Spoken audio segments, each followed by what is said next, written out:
Here's the intro. And this is when I eat my breakfast, which is always just like cookies, usually, actually, or brownies or something. You've got 48 seconds to slam some cookies. Mm-hmm. Oh, really good. It's like a lemon cranberry cookie. I actually know what it was. Lemon? Yeah, that's really tasty. Refreshing and tart.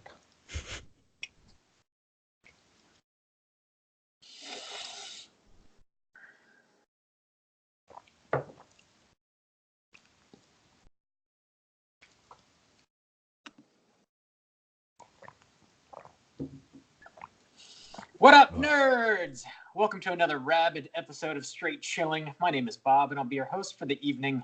This is episode number 226, recorded Sunday, August 4th, 2019. Tonight, we're going to be talking about a little movie called Cujo, which was chosen by our lovely Patreon supporter, the one, the only Hydraberg. Hail, Hydraberg. Before we get into the review, let me introduce everyone else on the show tonight. First up, calling in from Southern Korea, we got our boy Soju Stains. What's up, Soju? What up? It's your boy, Cookie Stains, this morning, getting my breakfast down. Cookie Stains. Yeah, I got this, like, delightful cookie that turned out to be this, like, kind of refreshing little lemon, it's like a lemon zest cookie with some, like, cranberries in it. Perfect for the summertime. Yes. Sounds fancy. Lemon zest cookies over here. We're living the high life over here in SoCo, you know. SoCo. Last but not least, calling in from Florida, a fellow Florida freak, making her rousing return to the show. Everybody welcome Nicole. What's up, Nicole? Not much. Hey, guys. Glad to be Nicole. back. I have no stains. I have no cookies. But I'm glad to be here. Yeah, I'm just like, I'm just happy to be here. So you're presentable, okay? You're not eating breakfast mid-cast, okay? Not eating cookies for breakfast. Yeah. Good like point, an adult. Thanks, I mean, Bob. Cake for breakfast is pretty great, so I applaud you. There you go. That's a pastry. It goes well with coffee. It's true. For sure. Let's tackle a little bit of housekeeping real quick. So the August poll pick has officially closed, and the winner of that was Army of Darkness. So we're going to be talking about that in a few weeks. Whoa, what up? To the top, straight to the top. Shit, boy. All right. I guess we all know who chose Army of Darkness. Shabba. So that Take means that, Bob, in your face. Nobody likes Scream 2, apparently. I found out. I'm the only one. What? That was a good choice, though, Bob. I'm surprised it didn't get any votes. Goose egg. But that means the September poll pick is now up on our Patreon website. And if you support us at the $5 level or above, you get the chance to vote on a movie we're going to talk about in September. The theme of which is witches. The three movies. Witch. The three movies up there you can vote on are Haxan, The Craft, and The Witches. And you have until the end of the month to do that. I can't remember what I picked. Really? No. Oh, well. It's one of three. Yeah, it's one of those. Vote for the good one, everyone. You know which one. It's definitely one of those. You know, but I don't. Juice, do you have any YouTube or Twitch news? Yeah, let's talk about some things. So we got a new video game coming up on the Twitch. We finished up last month. A lot of fun playing Friday the 13th, the game. The thing is, I'm still on summer vacation. So literally, I think I cast on Monday nights. Every week, I have a different work schedule because of summer vacation. So I picked a game. It's called Hello Neighbor. I picked up the Game Pass for Xbox recently, and it's kind of like Netflix. It lets you like download a bunch of games and play them as long as you're subscribed. So this was on there, and it's kind of like a Disturbia, like where your next door neighbor, he did something or whatever, and you gotta like sneak into his house and like uncover like his murders or whatever. But he obviously like tries to stop you, so like you have to like like cause distractions and like run around. So it's like cartoon based, but it's also like very like suspension, like tension and like, oh, where's he at and is he gonna catch you and kind of thing. And kind of unlocking this murder. So I'm going to play that. And I think it's a relatively short game. So I didn't want to commit to anything too long. Like there was like Alien was on there that I kind of want to play. But I'll do that. And if we finish up early, then we'll maybe add in some extra Friday the 13th games. Because I think by the end of the month, I'll be more on a regular schedule because the kids will be like going back. So if I finish up the short game, Hello Neighbor, then maybe we can bring back some Friday the 13th to close out August, because we were all having a blast with that, and it was super fun. It was a lot of fun. Yeah, so a little sad that we're not doing it tomorrow, but I'll try to knock out Hello Neighbor fast and maybe bring that back by the end of the month. Just in time for that spooky season, Woo! It's already here. Full effect. Oh my God. We got the list going and everything, man. All kind of like, oh, what are we gonna watch? And it's getting nuts, dude. I'm so excited. Michael's already has their decorations out. It's legit. Yep. It's here. It's happened. Also, a reminder that we're going to be at GAM this August 17th. It's here in Jacksonville. The Game Arts and Music event that's held annually. We're going to have a table there set up, selling merch, shaking hands, talking about spooky stuff. So if you're local in the area, definitely swing by and hang out with us at the table. It's going to be a good time. And we got like some new merch stuff, and that's probably the only place you could get it at this point, right? Like the pins, you saw on the enamel pins and stuff. Yeah, we've got some buttons and some enamel pins that, we don't really have them up on anywhere. We don't have a web store or whatever. We use TeePublic, but so exclusive for the locals. Yeah, and some posters and stickers, and I think that's it. Some hugs, definitely some hugs. Ooh, scary hugs. Yes.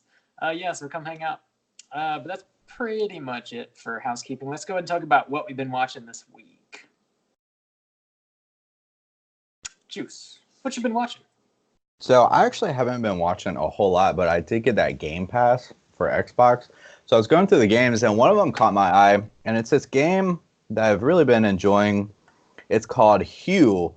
And the basis of it is, it looks a lot like, I played a game called Limbo in March, I think, and it's like a little side-scroller puzzle game. But it looks a lot like that, because essentially the premise is you're like this black and white, like little guy or whatever, in a black and white world. Yeah, just a little guy. And he's in this black and white world that he lives in, and everything's like very like kind of, it's like very like simple drawing style, almost like a sketch art, but it's like very whimsical too. So like the wind is like very swirly and the waves and stuff like that. But the premise is like it's puzzle based, but it's colors. So you pick up these colors like as you progress.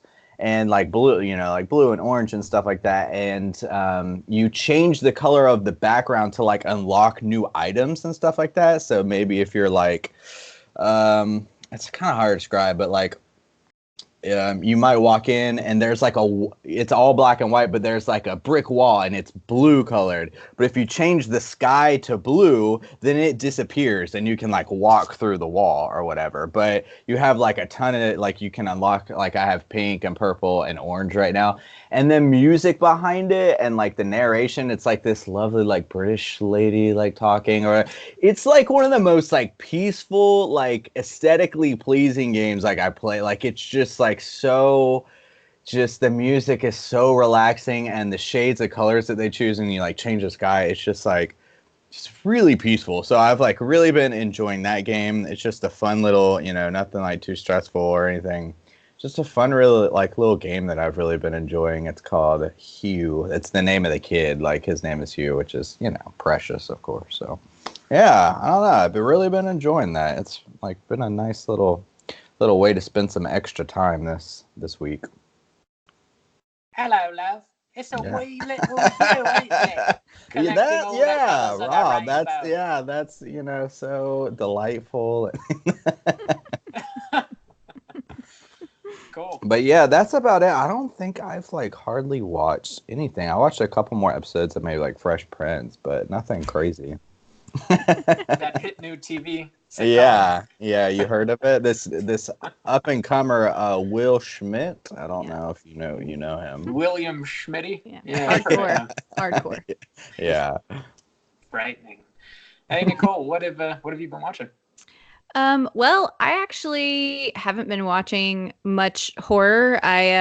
Yesterday I was just kind of killing some time and had a couple of old Nightmare on Elm Street movies on in the background. Nice. Wow. I revisited Freddy's Dead and Nightmare 4. I'm not really sure why those were the two I chose, but I was like, these seem ridiculous. Let's, it's been a while, but the main two things I've been watching is so we like to watch old TV shows that we either weren't around for or they were on when we were like kids and we didn't really appreciate. So we have been watching MASH, Nice. which I had Okay. never been interested in, but now I'm really into it. And I'm like, okay, this show is pretty well put together and it was obviously like way like ahead of its time. Mhm. So if you're into older TV series at all, I would definitely say check it out. And the other thing I've been watching is Good Omens on Amazon Prime. Have you guys seen that at all? Huh. No, I've seen the advertisement though. Yeah, so I've been seeing the promotions for it for a while, and it's based on a Neil Gaiman novel, which I've never like read any of his stuff or really seen like partook of any of his art, but all of the promos looked really interesting. So the basic premise is there's like an angel and a demon that are friends, and they basically are trying to prevent the apocalypse from happening. And so it sounds intense, but it's not. It's like super positive, kind of tongue in cheek. It's David Tennant and Michael Sheen, so they're both like cheeky British dudes, and I always love any kind of like fun twist on like religious lore in the Bible. Like I'm usually into that. So we finished that last night, and it's I think 8 episodes, and it's like a mini series. So it was just this Okay. season, and then that's it. So Nice. So it's a Dogma remake. So it definitely has Chris Rock in it. Is what you know it. Spoiler alert. Cool. I want to play a game. Alanis Morissette is God. Okay, spoiler. Yeah. Well, Frances McDormand is actually the voice of God, so Hey, Oh, there you cool. it's pretty cool. Yeah, have a female voice. Nice. Ever since the 90s, Alanis Morissette's always been God. I watched In the remake, it's Lady Gaga, Bob. Lady Gaga. I watched a few things. I watched a documentary called "Hail Satan?" The question mark. Bob. Question mark. Okay. Yeah. Inflection goes up at the end. Yeah. Satan. Satan. It's Is it about fan? it's about the Satanic Temple, like how it was formed and like how it's evolved and where it is in present day and stuff. Which I didn't know anything about it. I just kind of threw it on. I was kind of curious, and it has much less to do with Satan than you might assume, just based on the name. It's sort of like this organization that was formed to, I guess, primarily to enforce like a separation of church and state, and also enforce like just freedom of religion in general. And the way they go about it is kind of through trolling Christianity, I guess, in a way. It's interesting. They raise some interesting points, and it's they're just like a bunch of nerds. It's not as like scary as it sounds. It's like, okay, these guys definitely like to play D&D and whatnot, and they might listen to heavy metal. I don't know. I think it's worth watching. It's just kind of different, I guess. It's not what I assumed it would be, for sure. Nobody's like sacrificing anything, you know. There's a lot of disappointed middle school metalheads out there who threw that Probably. on. I know. Dude, check this out. Hail Satan. Oh man, what the fuck? Yeah, they're really just trying to affect legislation and you know, suing people. What is this political bullshit? Not as metal as you might think. But it was an interesting documentary, for sure. I recommend it. I've streamed it on Amazon if you're into it. I also watched an old John Carpenter movie. It's called Someone's Watching Me. It's a movie he made like early 1978, and it was like just before. It was the movie he made right before he made Halloween. It was a made-for-TV movie. It had Adrienne Barbeau in it. That's like how we met Adrienne Barbeau, and they go on to get married. Yeah, but it's about this lady who moves into a high-rise apartment, and there's another high-rise like right across the street, and there's this guy who is surprised watching her. And he's like calling and, you know, saying creepy things and leaving creepy notes and sending her presents and stuff like that. And it's very much like you can tell it's got the makings of Halloween sort of percolating in this as you're watching it, with like the use of steady cam and like the way the camera is like kind of cruising through room to room. And it's like the way it's paced out and just like the general tone and vibe of it definitely feels Halloweenish. But it doesn't have the benefit of John Carpenter's music. Somebody else scored it. So it was kind of interesting to watch that, kind of see like where Carpenter grew into making Halloween eventually. Yeah, I don't think I've ever heard of that one. Yeah, I think it's one of his lesser known joints, but Scream Factory put it out. They put out the vast majority of his movies, actually.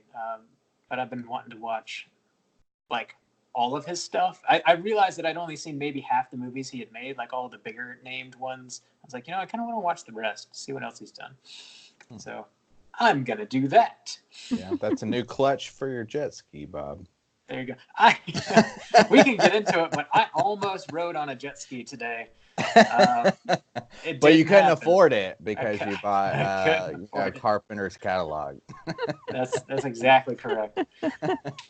I also checked out the latest entry of that Hulu series Into the Dark. Oh yeah. You bring it up like every month. I still forget that it exists. Every month. What is this month? This month it is called School Spirit, and it's about these kids who just go back to school because school is starting up. You know, it's always like themed per the month. Okay. So these high school kids, they go to school and they get detention the first weekend they're into school. So they like go to school on Saturday, and it's very much like somebody had the idea of like, what if we took The Breakfast Club and merged it with like a high school slasher movie, and that's exactly what this is. So like the dean is in there, and he's just being a huge jerk. And I mean, the movie starts off exactly like The Breakfast Club, like almost too similarly. You're like, okay, we get it. You like The Breakfast Club. I like that premise though. It also sounds like almost kind of like a, you know, like Are You Afraid of the Dark kind of thing. Like, you know, because you're like, oh, looking at high school kids in a way to like kind of scare younger kids or whatever. Yeah.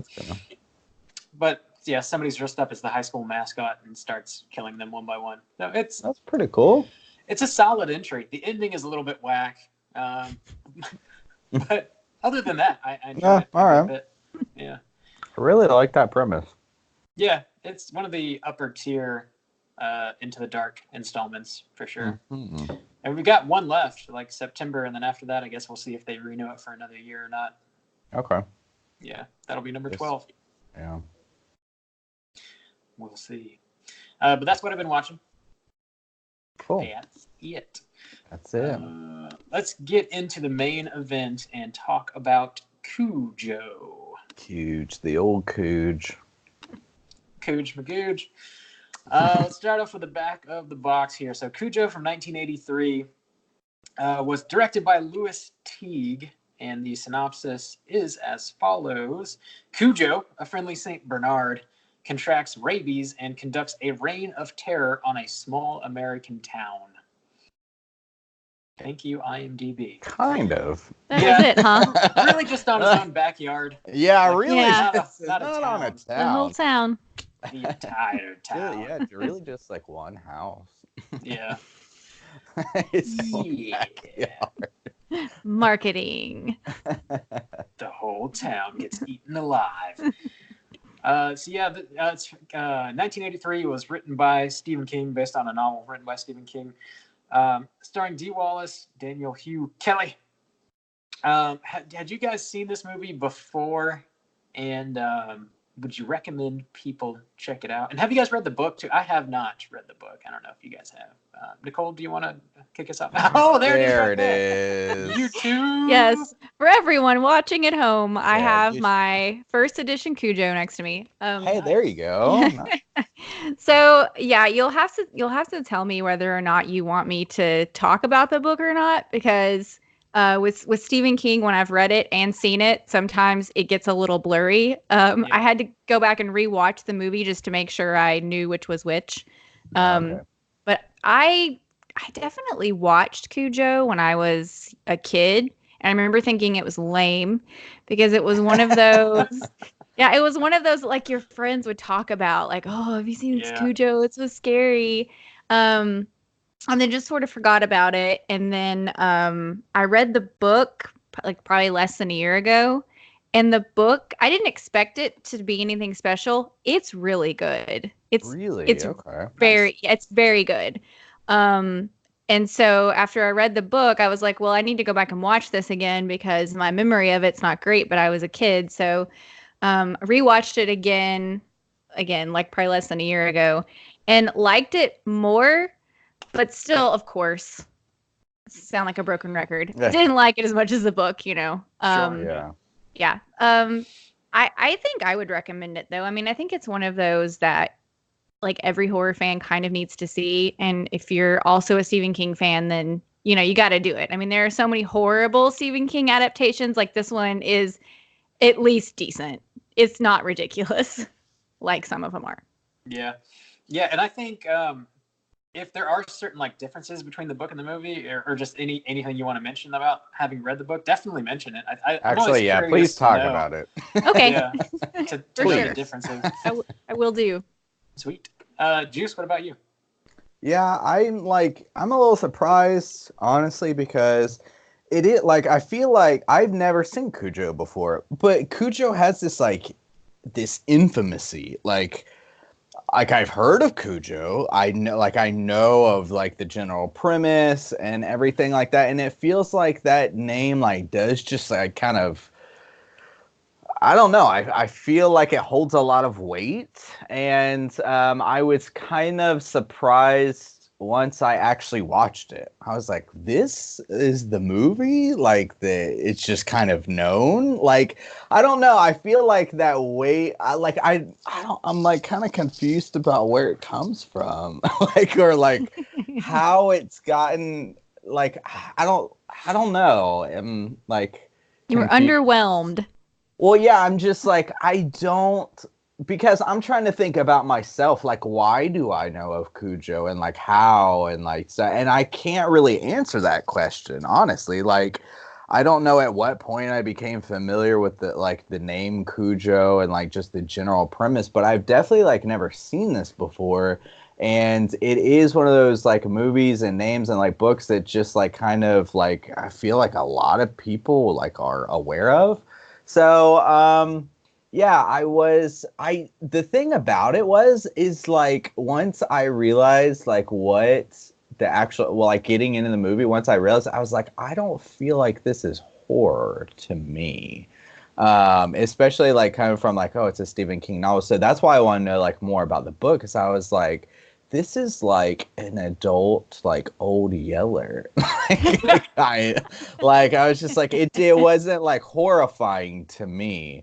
So for it to be like this kind of like horror classic and to kind of like ring out, I was just kind of surprised. I don't know. So, I agree that like it's, as far as like a Stephen King adaptation, like it's not like the worst. Like it's definitely like it's well acted and like well presented.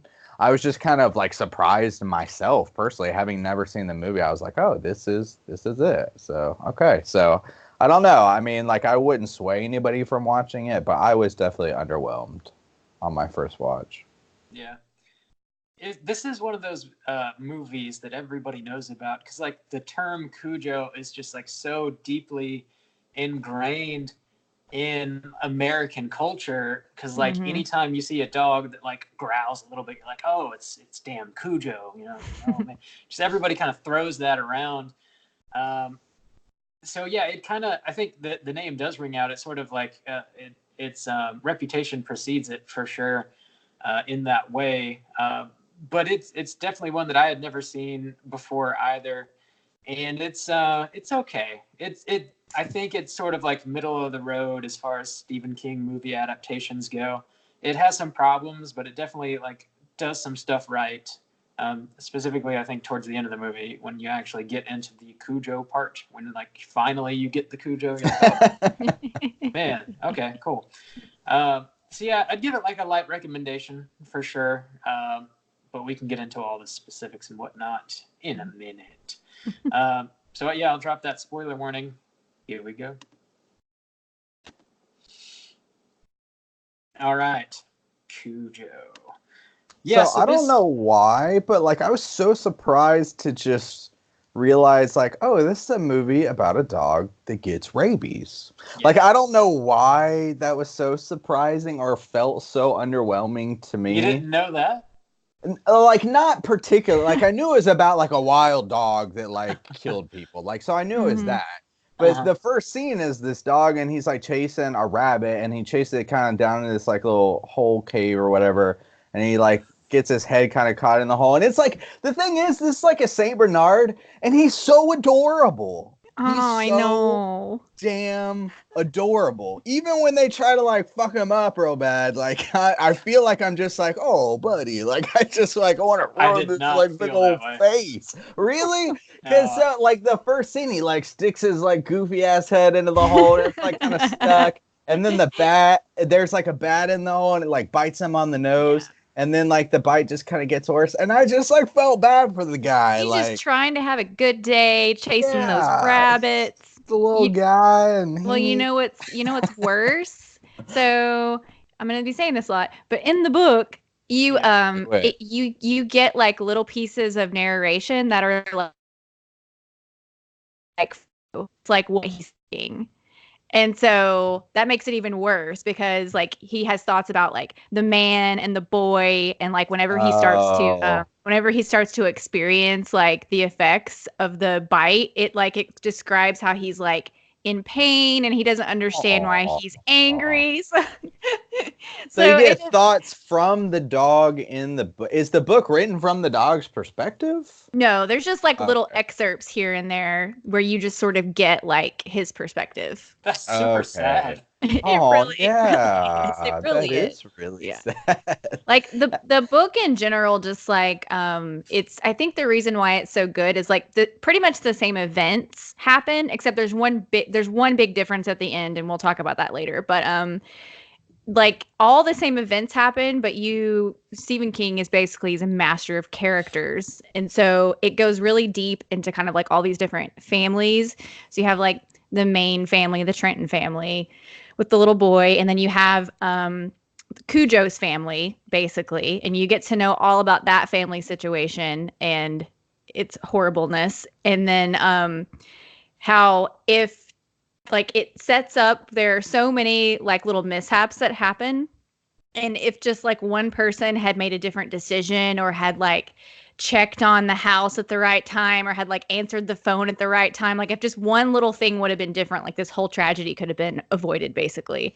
Yeah. So it kind of like keeps you on the edge of your seat through the whole book. You're just like, oh, is this person going to answer their phone? Oh, is this person going to go out to the Kamer house? Like they're going to be saved, even though they're not going to be, but yeah. And they do just like a little bit of that with this. Like at one point they're out of the house and like the mailman's gonna go out there, and he's like, oh, I'm not gonna go out there if I can't. Like they're like, nope, he's gotta call first or something. And I was like, so they tease you a little bit with that, but for the most part, They didn't do that, or they didn't play that out in the movie, at least. Like everybody was just like, I'm going on vacation, and then like that's kind of it, and you're like, oh well, damn. I'm going to Boston to see a whore. Yeah. Yeah, to see a whore. I need to see a man about a whore. Gosh. Yeah, like the first half of this movie is really just about this family that's sort of falling apart, I guess. Like the wife is cheating on her husband, and he like kind of knows, but he's not for sure. And then eventually, like halfway through the movie, they kind of have that conversation, or it's really just like a yes or no, and she says yes, and that's kind of the end of the conversation. Well, he sees them. He like he's coming home like early one day or something. He like drives by a street, and like he's like sees them like arguing or whatever. And then he kind of confronts her later about it. But yeah, and that the weird thing about that is like we spent a lot of time with this family, and like I understand why now, but it's not Cujo's family. Like I guess the insertion of like Cujo into this movie, it's just like it doesn't like flow well to me. It's just like we're with this family, and that's why I was like, it doesn't feel like horror, because like we see Cujo get bit at like the first scene, and then like the next 45 minutes it's just about this family, and then they're like you see the cheating, but they also have a young kid, and they're just like he's scared of the dark, and then the guy has like a problem at work, and it's just like this regular like just life. You're just watching this middle class young family like live life, and you're like, well, but they're getting their car fixed. Like God, like even though okay, you spend like half the movie kind of getting to know these characters, like I get it, like the idea is that you learn about them and become invested in them, but you don't really get to know much about them. The way that they're written, they're still pretty like one-dimensional. So by the time we're in the car with the wife and her son, you don't really know them. You're supposed to be invested at that point, but I wasn't. And I think that's probably the biggest problem I had with the movie. I agree, because then it even feels, I think it feels, once Cujo does attack the car, it feels like they're in the car forever. It does, yeah. And it's like, and parts of it are scary and intense, but then you're just like, man, is he still running at that window, that same window? Oh God, yeah, because that's the thing is like he he gets rabies. The dad, he's got a problem at work, so he has to fly away or whatever, or to deal with it somewhere else. So he's gonna go on a 10-day vacation. Oh, he forgot to like take the car in to get it fixed, and they go to this mechanic. He like kind of lives off the back road, so it's not like in the city or whatever.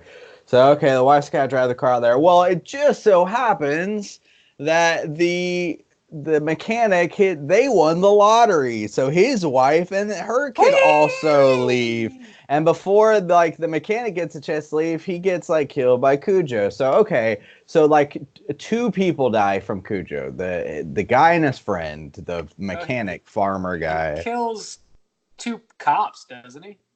He kills one cop Later, like much later.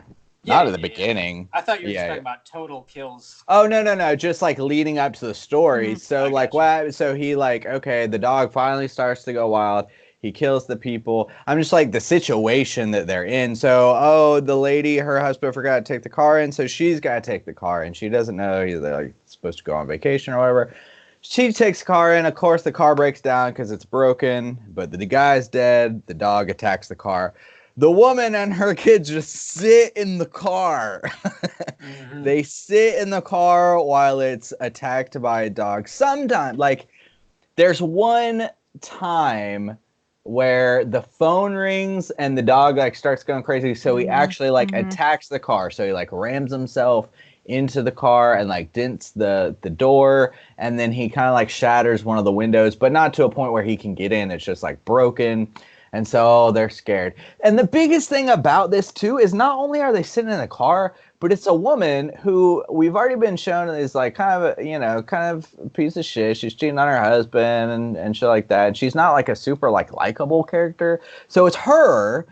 And the only person she has to interact with is a kid who's just like screaming the whole damn time. Like that annoying like 4 or 5-year-old child scream where like you're in Walmart and you're like, oh my God, I gotta get out of this aisle because this kid is like driving me banana. But it's a movie, so you can't go anywhere. You're trapped so in the car kid with him. is just You are. screaming, and you're like, God damn, this isn't particularly pleasurable to watch. But it's also not. I'm not like scared for them either. I'm not like, are they gonna start? I'm almost like, damn, I hope that dog gets that kid.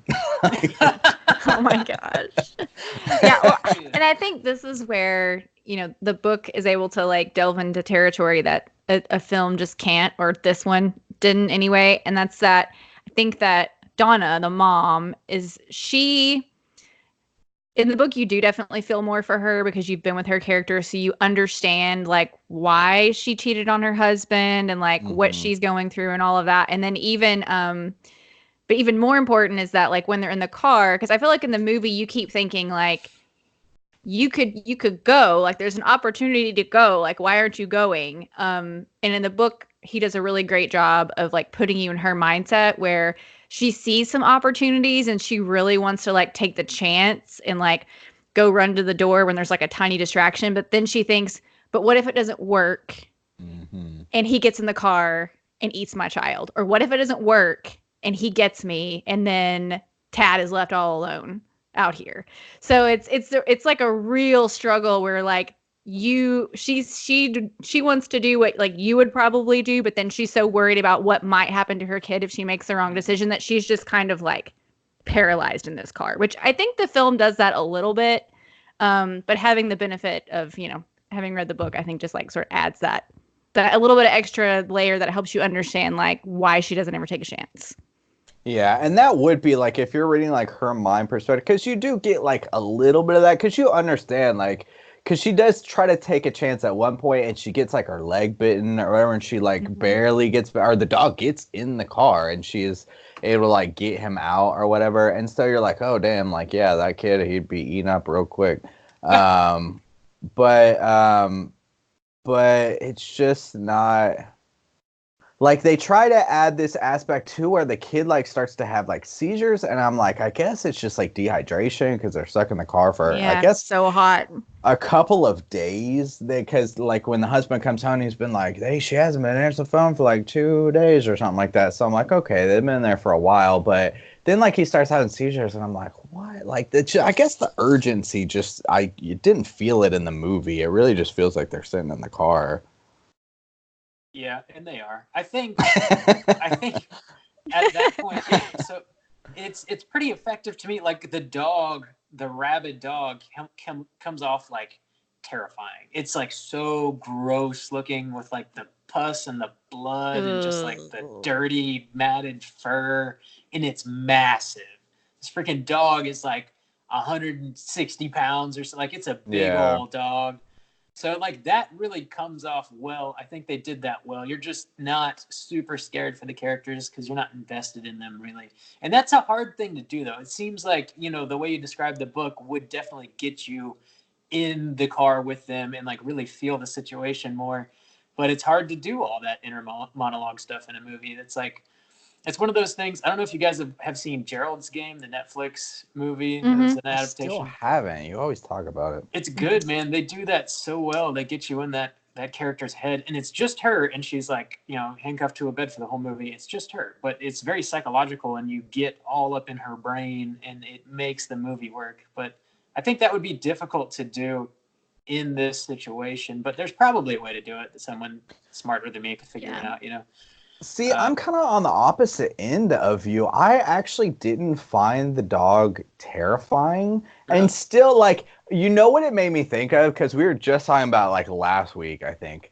Like, when we were talking about John Travolta and how they, like, you're like, yeah, I understand you want to make John Travolta look weird. It's like when I saw the dog, most of the time, like he's just like there, and like yeah, he's got like the pus and like the blood on him, but like he growls like every like 2 times or something. Like when she gets out of the car, he'll like growl, and they'll like kind of show his isolated face. So I'm like, yeah, okay, I understand you wanting to make a dog look menacing, but at the same time, like he's just like a cute like Saint Bernard dog, and I feel like I know on the other side of this lens there's just a trainer who's like playing with this dog. So I'm like it's almost like I see the strings, and it's funny, like this thought popped in my head. I feel like this would have been like almost better to show less. And the thought that came into my head was the Sandlot, like where you're scared of a dog. So I know that's definitely got a different kind of vibe to it, but it's where like these kids, they're scared of this dog, and they have like this whole like image in their head, and this whole time like it's just the myth of this dog. In the end, it is a big dog, but it's like just it's still a dog. So I feel like maybe something like that could have worked better, where it's like not just this Saint Bernard where somebody like threw some dirt on him and like threw some like fake pus on him, threw some fake blood. I just felt like I was like, yeah, I know you're trying to make a dog look menacing, but he still looks kind of cute to me. I don't know. That's how I felt. It worked for me. I was like, I didn't even like looking at him. It's just so, I just wanted to bathe him. I was like, God. Yeah, I guess that's kind of thing. Like, come here, buddy. You need to get scrubbed. You are disgusting. And it is very sad because the first time they bring their car, Cujo's so sweet, and his little boy is like, oh, Cujo likes people, like he's nice, and he is so nice. And so it does kind of get me when he goes from being this like likable dog to the next time they see him, he's a monster. Yeah.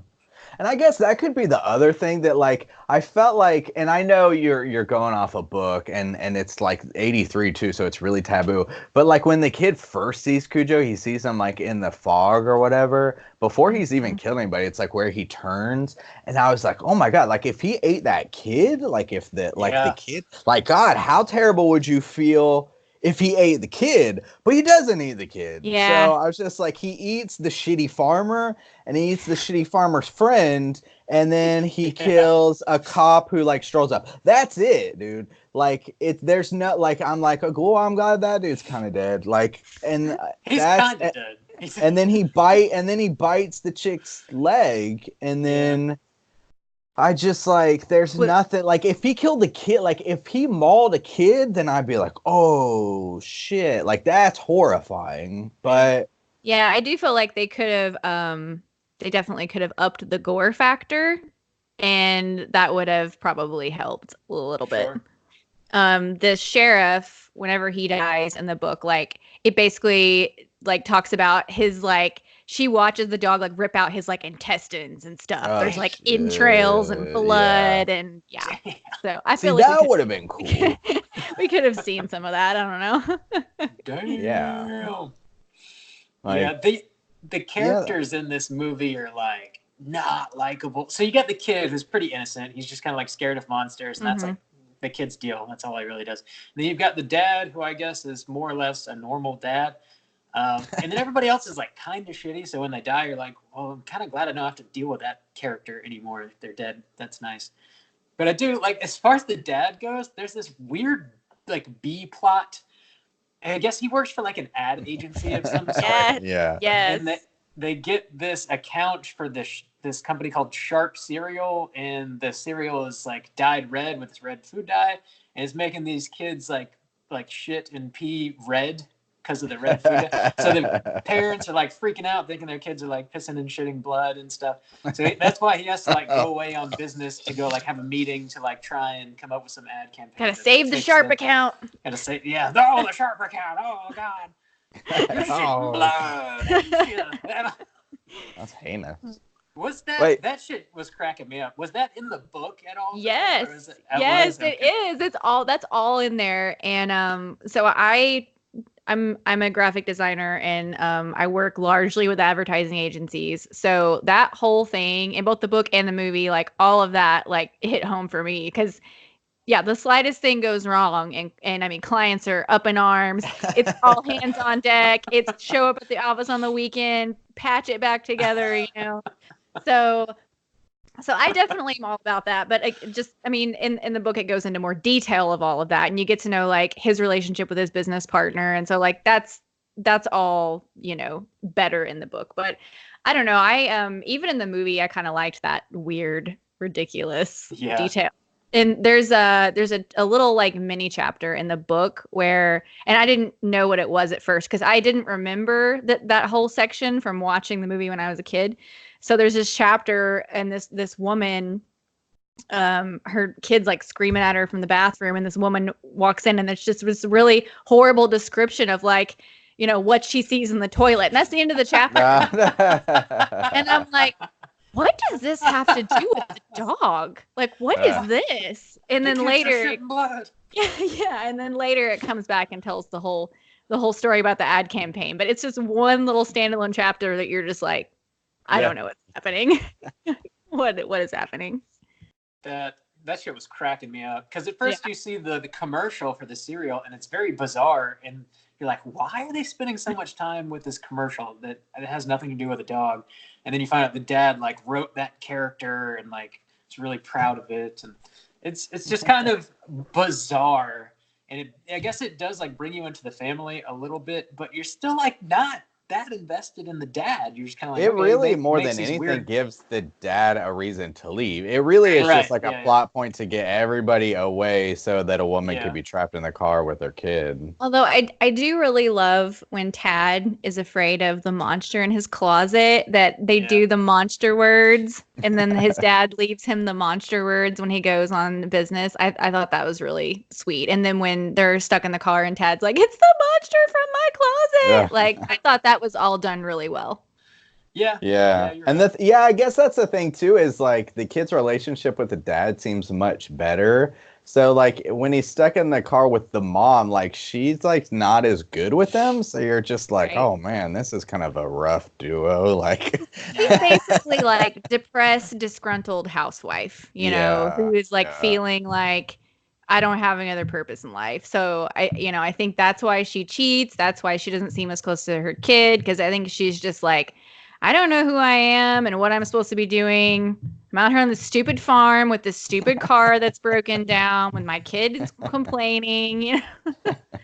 Yeah. And she just kind of like, once she cheats, she just kind of sucks anyway. She's like, come get the groceries, Ted. It's your job. And like, you didn't take the car in, Ted. And she's just like, she kind of sucks the whole time. So when she's stuck in the car, I'm like, yeah, you old bitch. That's what she did. You old bitch. Now you're getting rabies.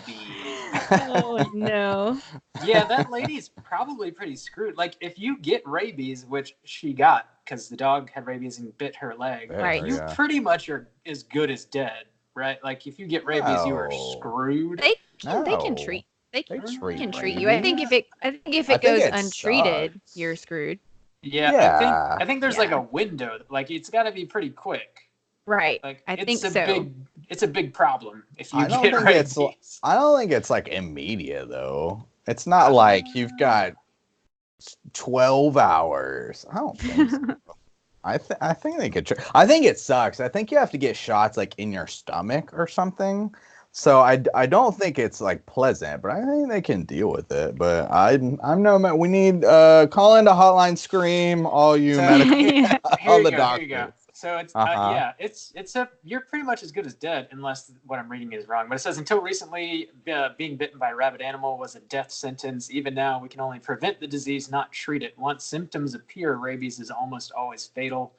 Thanks to effective vaccinations and treatments, only a handful of people die of rabies in the United States each year. So I guess once you start seeing the symptoms, then you're screwed. So if she was like, oh, I'm chill, I probably don't need to go to the hospital, then she's probably dead, I guess. Yeah. So that's the key. I guess if she had got like bitten, like fur, like if they're there for like 2 or 3 days and like she stepped out of the car and she got bitten or whatever, then that could have played into effect. Like, oh shit, I don't know how long it takes like rabies to start to like, man. But like really, she didn't get bit until like she kind of started getting desperate. I was like, oh, I gotta make a run for it, and then like that she got screwed. So that didn't really even play into. But that could have been cool. Like, oh shit, I got bitten, and like one of my kids like dehydrating, and like I'm bleeding, and oh the rabies are setting in. I got the rabies. I got the rabies, Tad. So actually, it takes a while. So for the incubation period for rabies ranges on average from 2 to 8 weeks. So yeah, see, I think it like you got you got a while, but I think that's why they're like, if you ever think like, oh, like if a dog like scratched you or bit you, like to like go and check it out or whatever, because you could just be like, oh, I'm fine, and then like 3 weeks down the way, you're like, oh shit, and didn't get it treated. I did think it was like one of the symptoms of having rabies is like you can't drink water, like you just can't swallow for some reason, and that's like one of the key factors in this when they're stuck in the car is like they don't have water, they're becoming like crazy dehydrated, so they're like almost experiencing one of the symptoms of rabies anyway. I don't know if that was like on Stephen King's mind or anything, or if that has anything to do with it, but that's a great observation. Yeah, I observed. Yeah, that's interesting. Yeah, but in the end, they like kill the dog. See, that's kind of the thing too. Is like what ends up happening is like, okay, a cop shows up too because so the lover, she breaks up with him and he goes crazy and he like tears up their house. And the dad he's like trying to call when he's on vacation. The wife doesn't pick up. She's stuck in the car. So he comes back, but the house is all tore up. So he's like, oh shit. So he calls the Popes.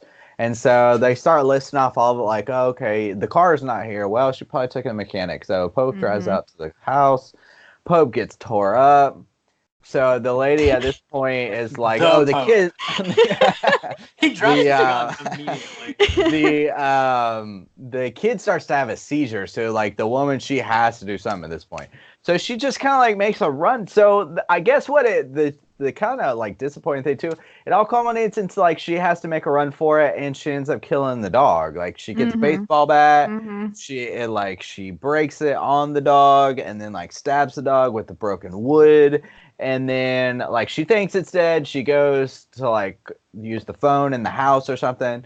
Oh shit, the dog busts through the window, but she's got the Pope's gun. Boom, boom, boom, dog's dead. And that's like, so it all just kind of culminates in like a showdown anyways. Like that you've just been like sitting in this car waiting for. It's not like, like 12 cops show up and like fight this dog or anything. It's just like, she makes a run for it and she makes it.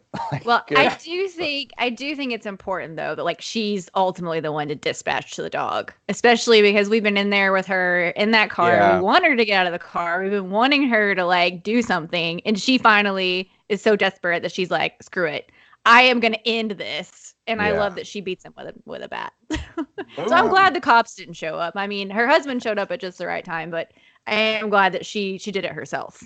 That's true. Yeah. That would be, I guess it's not he showed up with a gun and it was like pop, pop. Do you want to know the big difference between the end of the movie and the end of the book? Definitely. Okay, so if anybody out there listening wants to read the book, like just skip ahead a little bit. Double spoiler warning. Tad dies. The little boy dies. Yeah. So from everything. The seizure. Yeah. So so everything happens the same. Because he's had a few little like seizures, and she knows my kid's dehydrated. He's going to die of a heat stroke if I don't do something. And so that at that moment when she gets out and beats him to death, after he's dead and she goes back into the car, the little boy is dead. Dang. Like she waited too long and now he's dead. See, I thought they did that they like teased it twice when she was in the car and checking on him. Like I thought he was like dead. Like he has to see, and like she's just kind of checking on him. He's just like laying in the back, and he looks dead. Like, and she even like listens to his heartbeat, and that's when she decides. And then she also gets him and takes him into the house, and he's not breathing. She tries to like CPR, and that's when he comes back. But I thought he was dead then too, and I was like, okay, that probably would have hit more home. Like, oh shit, the kid like didn't make it, or he was scared of the monsters, and you would have like felt bad. And that's why I feel like, you know, it was made in 83, and again I said like, oh, the he didn't maul the kid in the fog, and that would have been more effective. Or again, like if they followed the book, like this kid died, like that certainly would have been more effective. But I know killing kids is like they did not have the guts to do it. And I even thought that at the very end, like when she walks out of the house with him in her arms, like, and gives him over to her husband, like, you're not sure, you know. But then at the very last second, you like see his arm go up around the dad's shoulder. And so, you know, he's alive. And I thought, you know, what if they at least would have just kind of like left it open-ended? Like if she just handed him to the dad and you never saw the kid move for sure. And then you could have like decided like, did they make it? Did they not make it? So I would love to have seen that, but I also understand in 83 that they weren't quite ready. People would have been really pissed. They can't all be the Mist. No, they can't be, unfortunately. Oh God, whoa. I guess you already killed a dog. Killing a dog and potentially 2 kids in 83 would have been.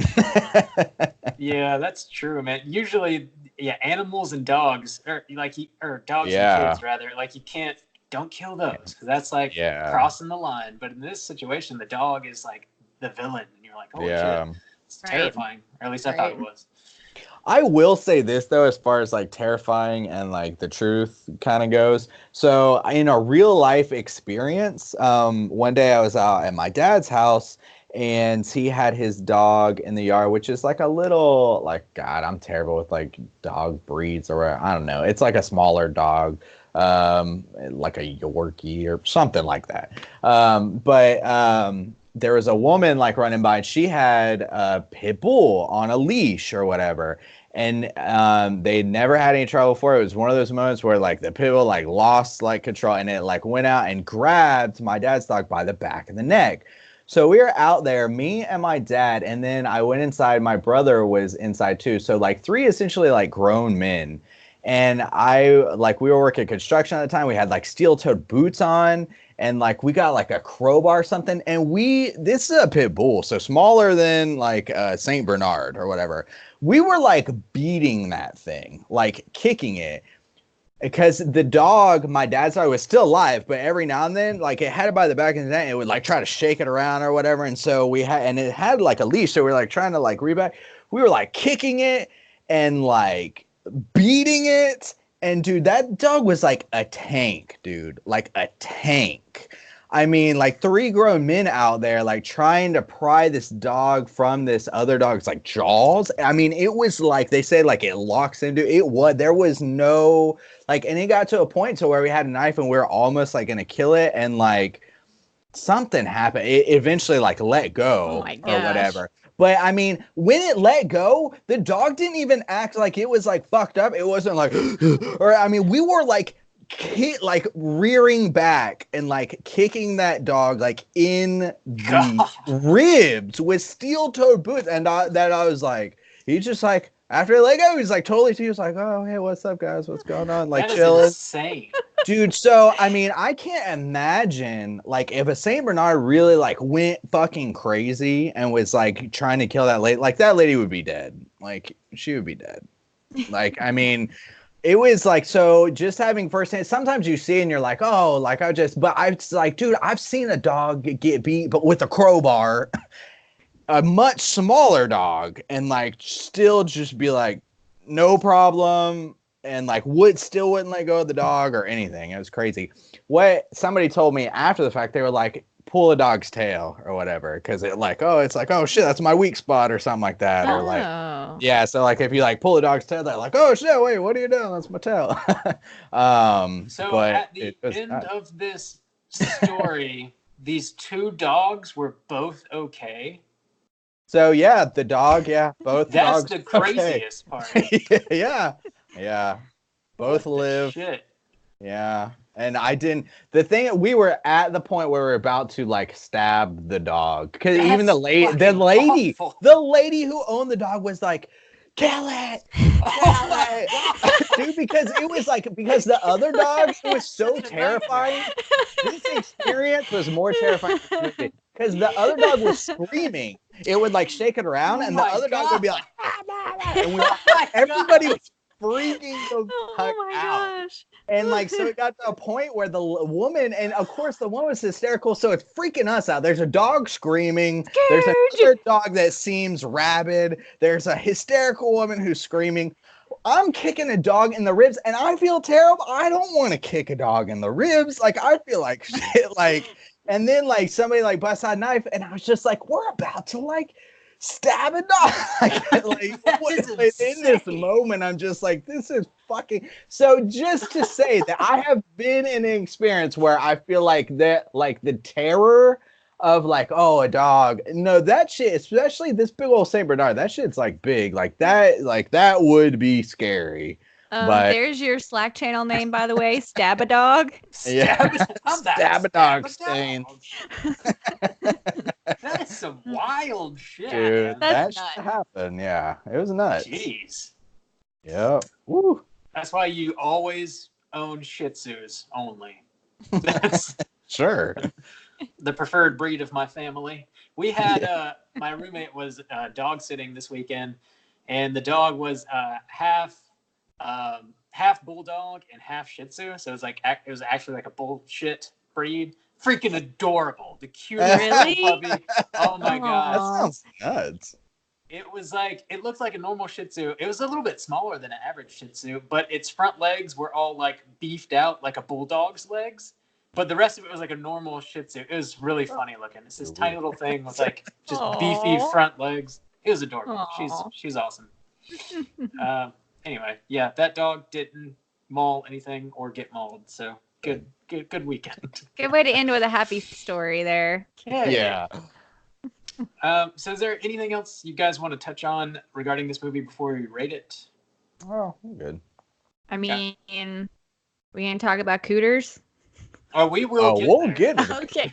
Oh, I'm jumping the gun. Sorry. Yeah. Oh, did you fix that cooter bump? We need to get our bumps lined up. No. So I bumps did. Are in the shitter right now. We did. Well, Alan, it's not an interesting story. The answer is no. I did not. Okay. I tried, but no. All right. So yeah, let's go ahead and rate this thing out of 5. Nicole, would you care to kick us off? How are you feeling about Cujo? Okay, so I thought long and hard about this. I feel like this is a difficult movie to rate for lots of reasons. And I tried to put like nostalgia to the side a little bit. And I think, Justin, the reason why you heard about this so much when you were a kid and you're like, I don't know where, I don't know why, because, you know, right now Stephen King is like huge in pop culture. Like he's everywhere. People are adapting all his work. Everybody knows Pennywise. Like everybody knows Stephen King's work right now. Well, back when this movie came out, it was the first time that ever happened. And so his stuff, just like now, I mean, it was everywhere. It was all over pop culture. Everybody wanted to know what the next Stephen King thing was going to be. And so I think that's probably why we all know Cujo. Is just because of that whole boom. It's probably the same reason why in 20 or 30 years people are going to know Pennywise, just because of what's happening now. So, but I think I'm going to have to go with a 2.75. Because I feel like 3 is just a little too high, but 2.5 is just a little too low. I mean, I think that the acting was pretty good. The character development was like decent, but there's just a lot more room there. And ultimately, even though I like a good slow burn and I like that we spent a lot of time with the family, I just feel like it's just a little boring and could go with a little more gore. So 2.75. Solid. All right. Justin, what about you?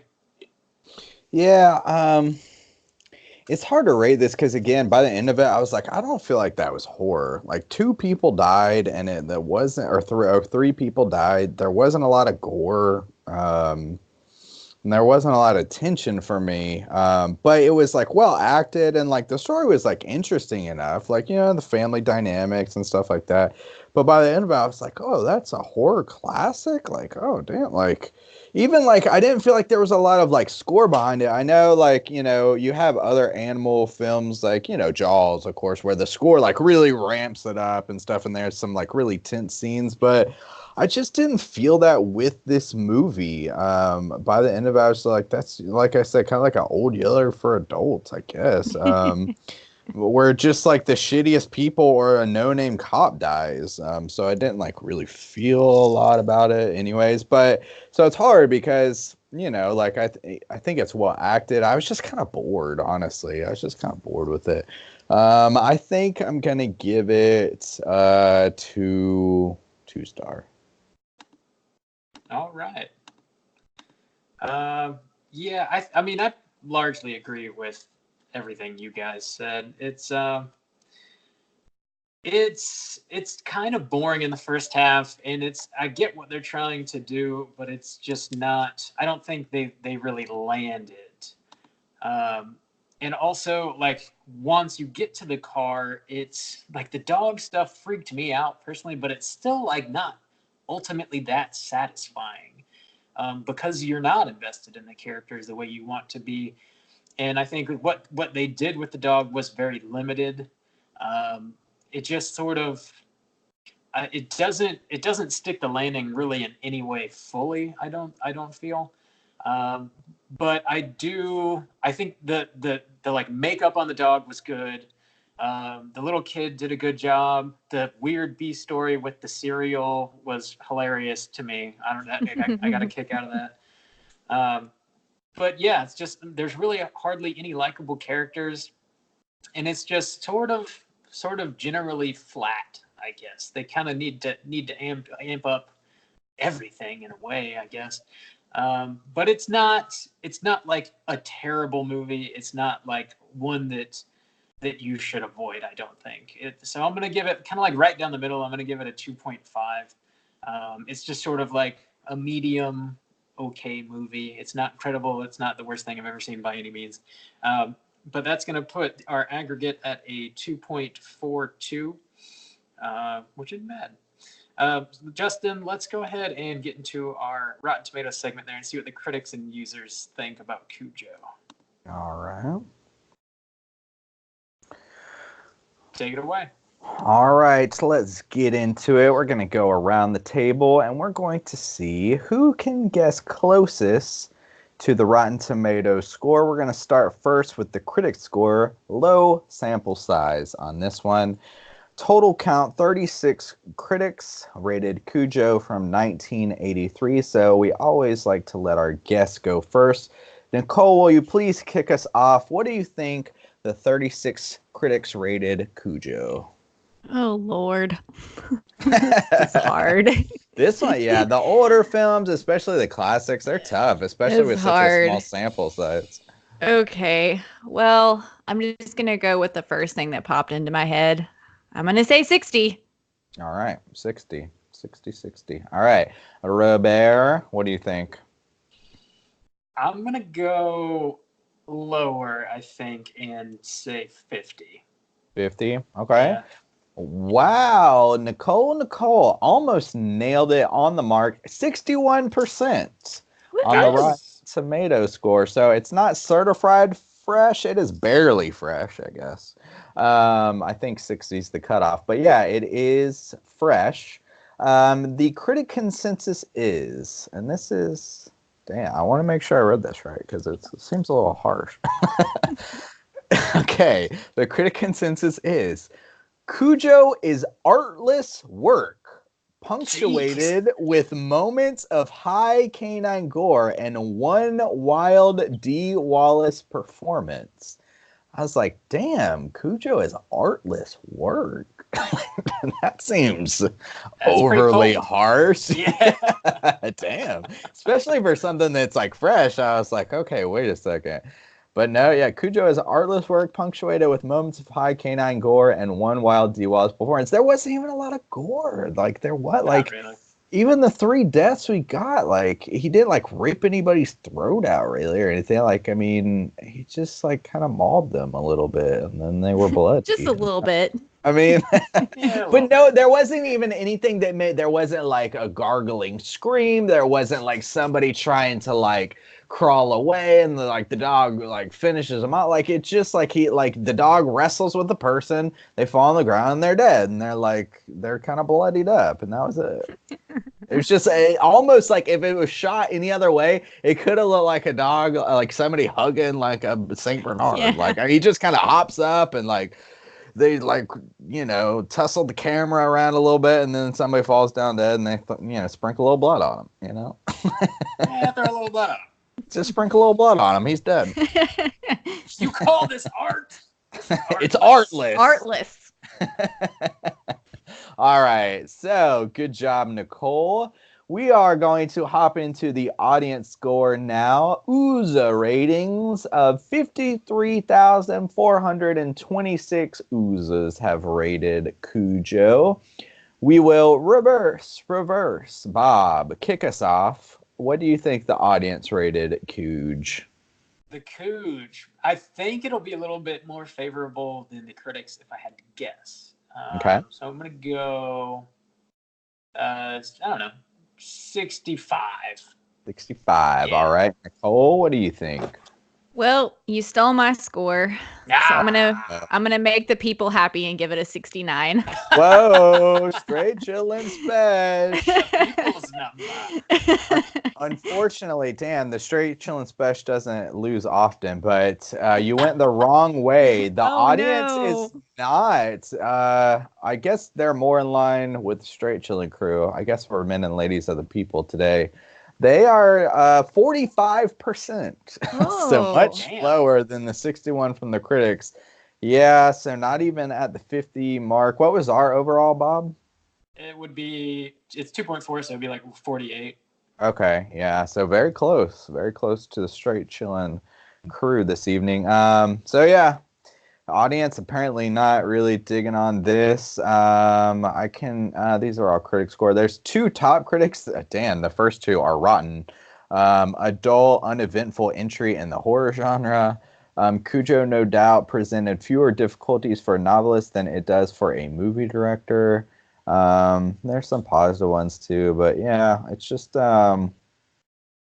this one says like, oh, an adaptation on a modest budget, but they kind of did the best with what they had or whatever. So yeah, I mean, that's true. I don't know. I assume it was a smaller budget and stuff like that, and yeah, I don't know. I just feel like they could have had more. Like, I guess just show me less, maybe. Like I said with the Sandlot, maybe that would have been more effective for me. But it affected Bob, so I mean, I don't know. I just didn't feel that. It was freaking gnarly looking. The dog was gnarly. I mean, I get that they like threw pus on him, and that's gross. But at the same, like, I just kind of wanted to bathe him. Like, I was like, oh, poor guy needs a bath. All right. So that is our Rotten Tomato segment. Rob, are you going to try to handle trivia? Do you think you can handle it? I think I can read, so we'll see. Yeah. Let's get into some trivia. All right.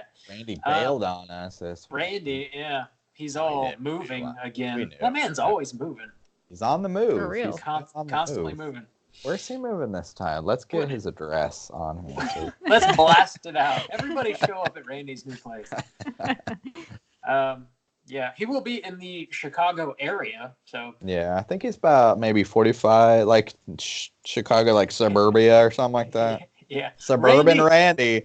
Randy will, in no doubt, be coming to a city near you at some point. So keep an eye out. The Randy tour. Yeah, one-man band touring the country. But yeah, let's get into a little bit of trivia here. All right. So this is coming at you courtesy of IMDb. So 5 St. Bernards were used in the filming of this. Also, 1 mechanical dog head and just a guy in a dog costume. I didn't spot that. That's really right? fun to think about. Pretty good. Random. Oh To make the St. Bernards attack the car, animal trainers put the dog's favorite toys inside the car so the dogs would try to get them. See, it just seems so precious to me. That's why I was like, I was trying to get their toys in there. That's sweet. Apparently, the dogs featured in the film would often have their tails tied to their legs because the dogs would be enjoying themselves so much they would be wagging their tails during filming. So, and there's apparently one scene where they forgot to tie the dog's tail down, and he's like filmed from behind, and you just see him wagging his tail. Oh, see, that's what I'm talking about. Yeah. Just too hard to make them menacing. Stephen King admitted several times that he was so deep in his alcohol addiction at the time that he doesn't remember writing this book, apparently, which is crazy. Yeah, I assume it probably took him a while to write, so that's a long. I feel like he has said that about several books, right? I feel like that's not the only time he said that. I think this is the only book he said that about. But is it okay? He has been very, very open about his coke-fueled writing. That's for so sure. nuts to me. Like I completely understand it in one aspect. Like, oh yeah, I've forgotten some shit like while getting fucked up. But like to make a piece of like work, like I've had like rough nights, but I doubt that he wrote this in a night. So to not remember, like even if you wrote it like in a week or like holy shit. Like I forgot the year 1981. Like the whole year, or whenever it wrote. Yeah, even if it was like 2 or 3 months, it's like, damn, that's a lot of shit you're doing, guy. Well, I guess that's how you come up with, red dye advertising campaign ridiculousness. Yeah. You just got to be high enough. Wouldn't that be like real? That would be a very interesting perspective to have, though. Can you imagine reading a book by yourself that you have no recollection, so you're able to experience it the way like other people experience it? Isn't that that's like a perspective nobody can really have? If you listen to a song, I know like sometimes I've heard like musicians say like, oh, we went to the studio, I was fucked up, I don't remember recording that song.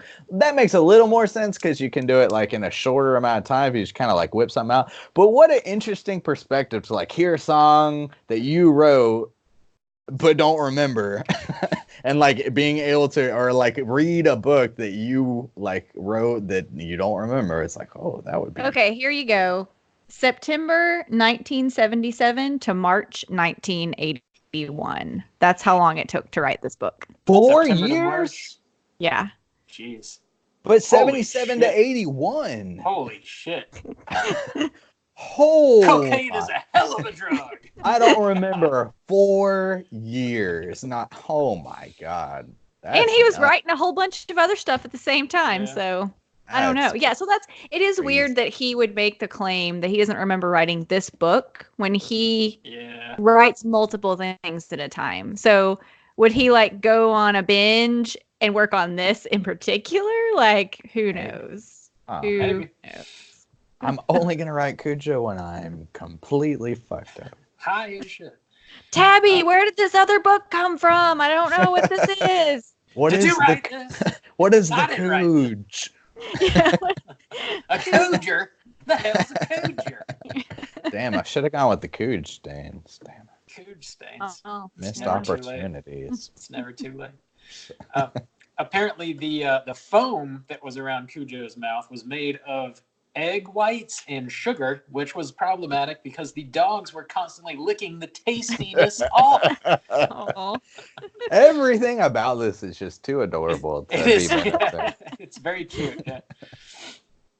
Yeah. Danny Pintaro actually bit Dee Wallace's finger during his seizure scene.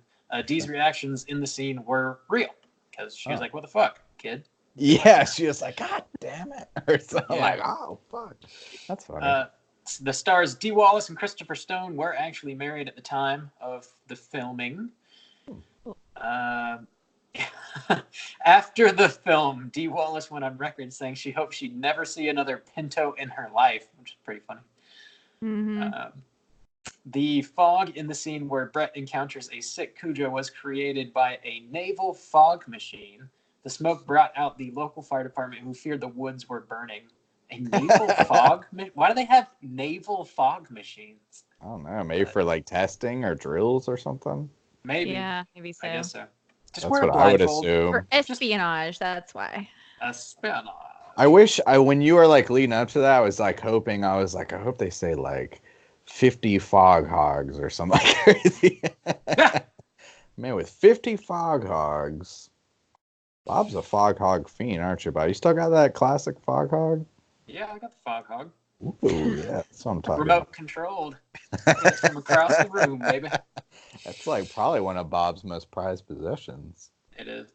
The last bit of trivia I'll read here. Apparently, Stephen King was inspired to write this story when he met his mechanic's intimidating dog while having his motorcycle repaired one day. So, There you go. I guess Stephen King's just doing coke, riding his motorcycle around in the 70s and the 80s. Sounds bitchin'. Bitchin'! Yeah! Good on Stephen King though, because he seems like that dude who's able to just like take it. I mean that makes complete like, oh, I saw a menacing dog today, and what if I was just stuck in a car and I couldn't get out? And he made a book about it, and then they made a movie, and everybody knows about that. It's like, good on you, dude. Like, do all the coke you want, I guess. I guess. I mean, Damn. good. Cool. Yeah, let's all right, let's go hunting. Let's talk about some cooters. Hunt them down. Cooter of the week. Cooter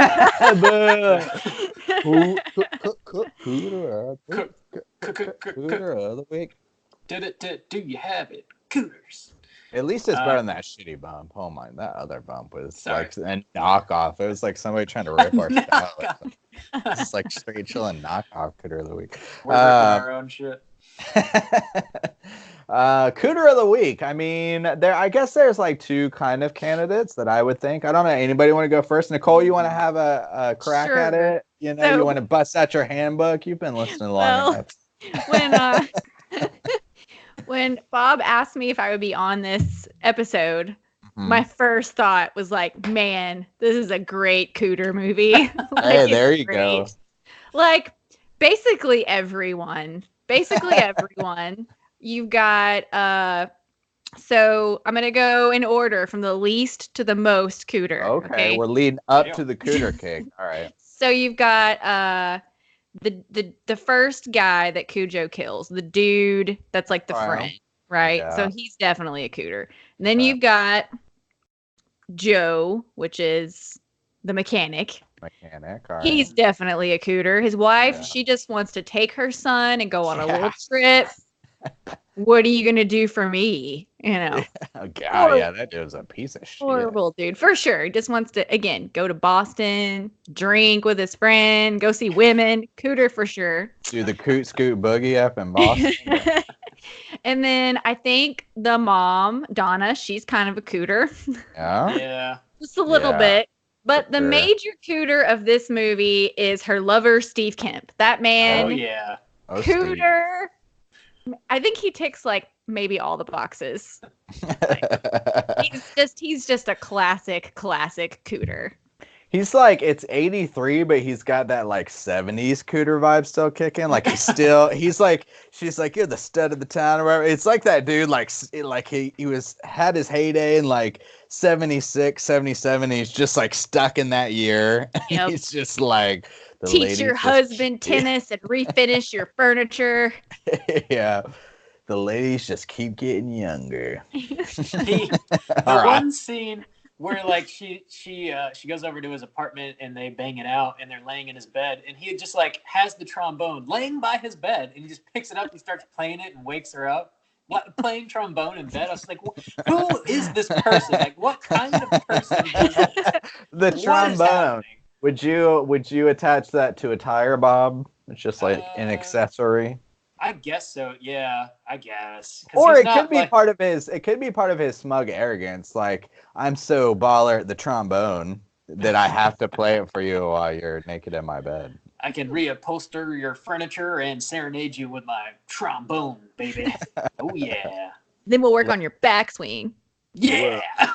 Let's see. Smug arrogance, manipulation. Yeah, he was a real prick when she tried to break up with him. He was like roughing her up.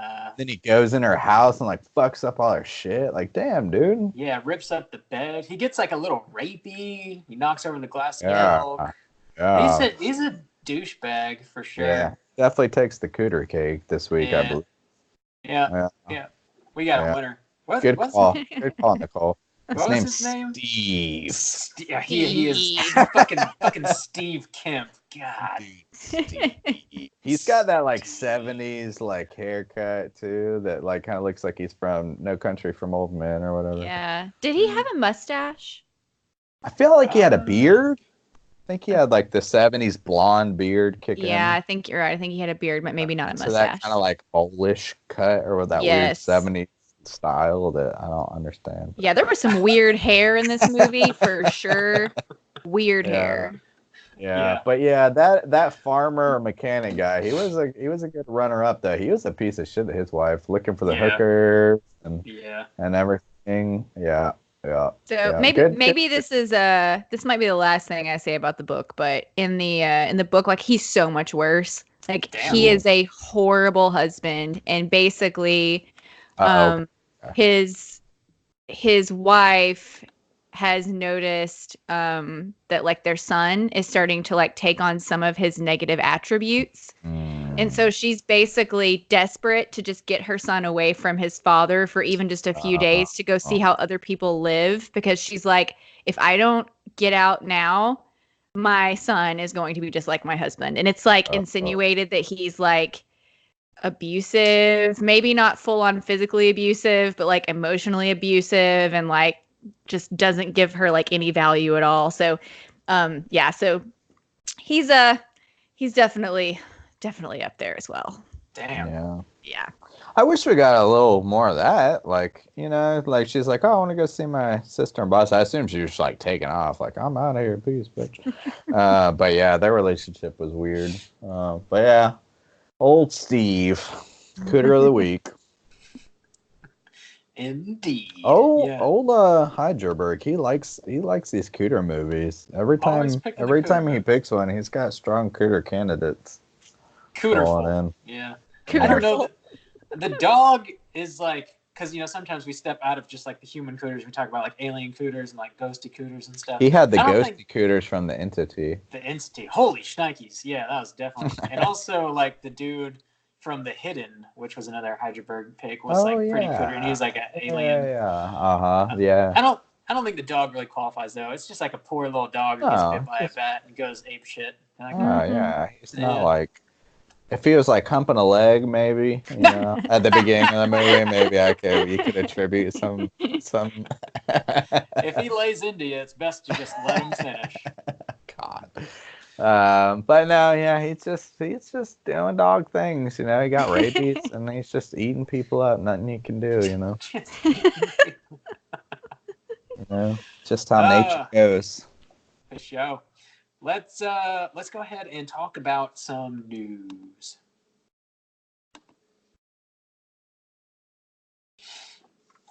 All right, so we got a couple new trailers that dropped this week we got to talk about. The first one's for another Blumhouse joint that's coming out on September 27th. It's called The Hunt. So the synopsis is as follows. 12 strangers wake up in a clearing. They don't know where they are or how they got there. They don't know they've been chosen for a very specific purpose.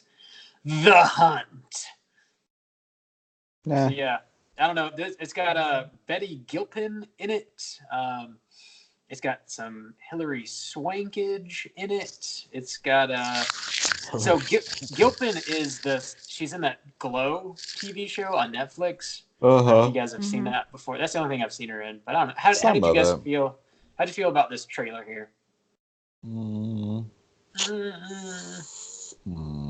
don't know. Like, I feel like my mind's just racing now. Like I think of like Escape Room, and I think of like Hostel, and I think of like the Belko Experiment, and I guess it's just like that whole like the elites are like taking us and they're doing whatever they want. We're gonna fight back. It's just like I don't know. It's a little worn out. It's like, and to have that in the trailer to like tell me like the elites are hunting us somewhere. It's just like there's no subtlety to it. There's no like that. It just looks kind of like, nah, you know, like you know. I don't know. I definitely dig the most dangerous game, you know, man hunting man kind of story, and so I like the premise quite a bit, and it's not anything new. I don't know if from the trailer I'm excited about this adaptation of that particular story. Yeah. But I mean I do like the premise, so who knows? Yeah. Yeah, and I like that general like premise too. You know, you think like it's got the potential for I think the problem is it's got the potential for like great character development and like story like development. And one of the things that makes me think of from like Game of Thrones is like Ramsay Snow, and like how that's kind of his thing. He loves to like hunt people, and how that led to like such like an interesting character and how he like dealt with characters. But I don't think that's going to be this movie. This movie is literally like, we're the lower people and we're gonna like fight back and we'll triumph in the end. And like I know the beats of this story. Like I could almost like write it out right now on a napkin and it would be like, I feel like 85%. Definitely not on a piece of paper. True. No, fuck. It would be on a napkin. Yeah, it looks pretty basic studio, you know. Yeah. It's that whole Hunger Games deal. You know, it looks like it could be a decent time, but it's definitely like well trod, and it's like, you know, you really got to bring either just some amazing performances, or there has to be more to the story that you're not shown in the trailer to really make this worthwhile. Otherwise, it's just going to be like, okay, it's another one. We got another one. Yeah. I don't know. The cast looks all right, so I guess it's got that going for it. Yeah, we'll see. We'll see how it goes. We got another trailer that's going to be for Robert Eggers's follow-up to The Witch, which would be The Lighthouse. Yeah, oh my God. Being put out by A24. It's shot on 35 millimeter black and white. It's starring Willem Dafoe and Robert Pattinson. I don't think we have like a full-on release date yet. It's going to be it's going to be in New York and LA on October 18th, but I don't know when it goes wide and when everybody else will be able to see it. Shit, they better drop it this year so we can get it in the top. No, never mind. More to come. That's for a later time. Yeah, but how do you guys feel about this trailer? Oh my God. Dude, it's weird too, because this is like the year of like the sophomore, film. Like we had the Jordan Peele Us was the big one, and then of course Midsummer. And this one from following up like The Witch or whatever. All three like great, debut films, and it's like really great potential future directors and stuff like that. And like, so it's just like this has always been the one I was most excited about. And just, I love it. They would like give these little details. And when this trailer dropped, I was like, holy shit. I was like fucking stoked. I'm like hype man Bob over here. I need to calm it down. I need to calm it down, but I am excited. Like, I was like, oh my God, it looks so great. Like aesthetically, I'm not talking about like, it's going to be a great movie. Like, just even the idea that he like, the shot of the lighthouse, like, just, it looks fucking fantastic. I need to lower the hype man Bob. Can't automatically label it number one of the year or whatever, but I'm excited. I thought the trailer was great, and fucking Willem Dafoe, like, I mean, all the little details about this movie like seem amazing. Yeah, I agree on all fronts. Like, it will be difficult to mess up this movie. Like, the cast is great. I love that it's black and white. It's going to be slow burn and trippy. Like, I think it's going to be beautiful. That's what I think. Yeah, and like just that, because I didn't really know much even about the story. Like I knew like, oh, the Lighthouse and black and white Willem Dafoe, but like the idea of like the claustrophobe or like just like being stuck and isolated in this place and like this psychological like horror behind it. And when he's like, how long have we been on this rock? yes, 5 weeks, 2 days, 2 days. Yeah. I was like, oh my god, this is gonna be so sick. And on top of that, not only does it seem like he captured like the atmosphere, just like the style, like in doing that it looks like an old 20s like salty sea dog like thing, and it's just like, man, to like pick that out and like really capture that, and it's just so specific, but seems to like it's going to be working so well. It's just like, I know he did that period piece, with the witch, obviously, and he worked so hard to make them like speak properly and like dive into the lore of that era. And it's just like, man, I hope he kind of keeps doing these things because they're like super interesting. Oh man, great. Yeah. It's set in it's set in New England in the 1890s, and it just looks like gorgeous. I love the detail that he takes to make these guys, like, there's like, if you see the still that's been going around with the two of them in their costumes, it looks like literally just a photograph from the 1890s of two lighthouse keepers. It looks like so spot on. And these freaking Willem Dafoe just really, when he puts his mind to a character, he can do no wrong. Like, I can't wait to see their performances and this like gorgeous photography.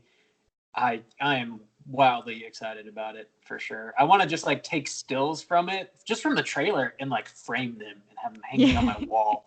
Yes. And it looks like it might have some like creature stuff going on. You see some tentacles and squirming around and whatnot. It's gonna be evil mermaid in there. Oh hell yeah, dude, that would be awesome. Holy shit. Oh my god, I haven't even considered these like things. Like, oh my god, I'm so excited for this movie. Yeah, I'm stoked. So hopefully we'll get that sometime later this year. Maybe we'll get it in November. Who knows? Squeeze it in for the year ends. Hope so. The last bit of news I have here, James Wan is in the news again, but this time it has nothing to do with the Wanaverse. It also has nothing to do with Aquaman, surprisingly. Okay. That's fine too, I guess. Yeah, his next movie is apparently going to be, quote, an original horror idea with, quote, old school practical effects. So he's I guess when he first said this, some people were speculating that he was going to do some sort of Nightmare on Elm Street reboot, which is not the case. It's going to be totally an original idea, and it's going to be a hard R with practical effects. And he's sort of going back to his roots, I guess, as far as indie horror is concerned. And he hasn't given any specifics on the plot details or anything like that. But I guess it's going to start filming sometime this fall. It'll be his first horror movie since The Conjuring 2, which came out in 2016. So it'll be, probably come out sometime next year, a good 4-year gap in his horror directing career. So I'm stoked, man. Like, James Wan doing original horror IPs historically has been pretty great, in my opinion. Yeah, that's true. Yeah. I've lost faith in him over the last few years. So, it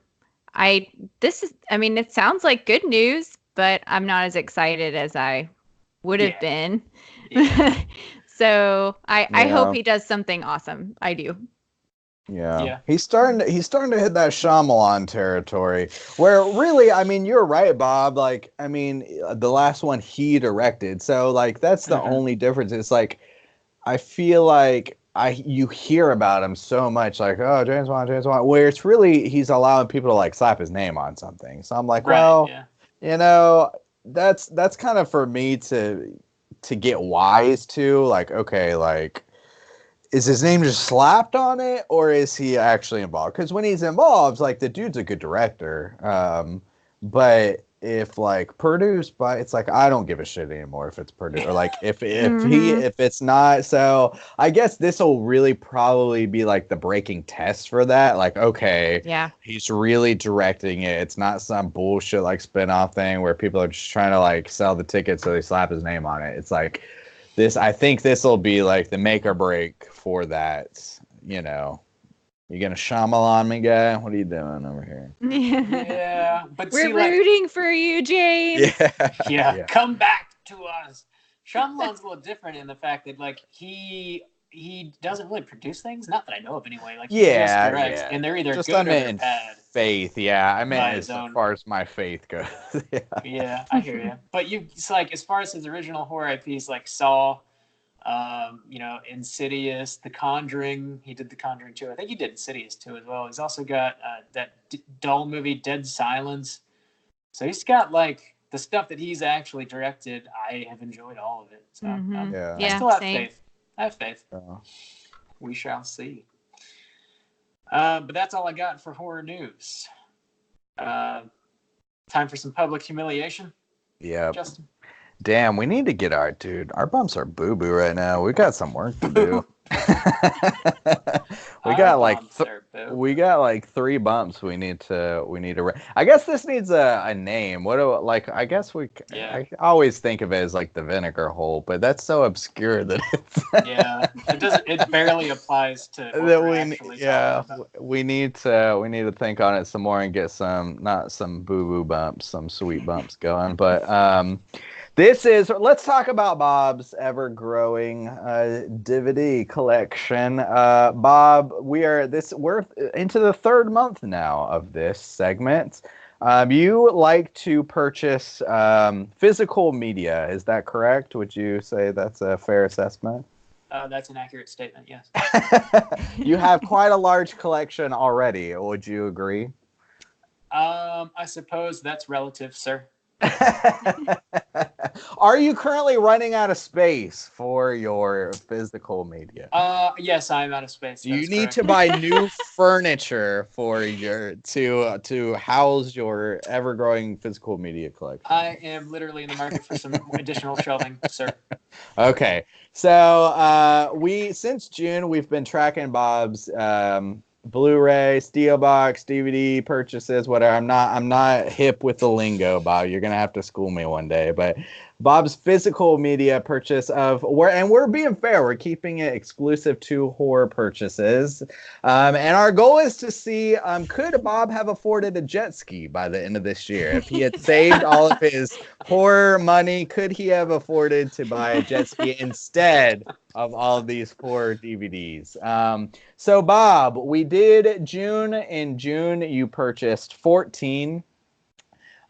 We did July, you purchased 19. We are now in the first week of August. So Bob, please show us for the YouTube exclusive behind the scenes, as well as tell us about your recent purchases.